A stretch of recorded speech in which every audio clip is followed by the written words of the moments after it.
pretty damn good to me. That look good? Let's take a taste.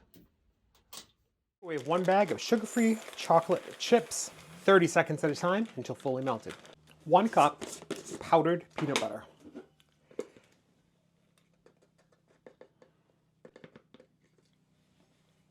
1 cup of unsweetened applesauce.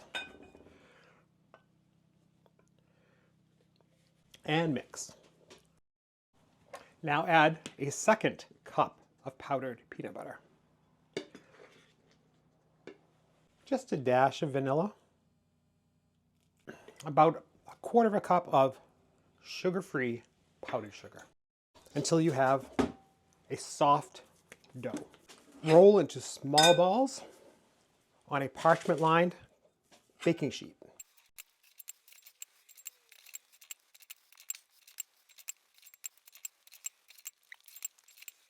Once chocolate is fully melted, let's dip.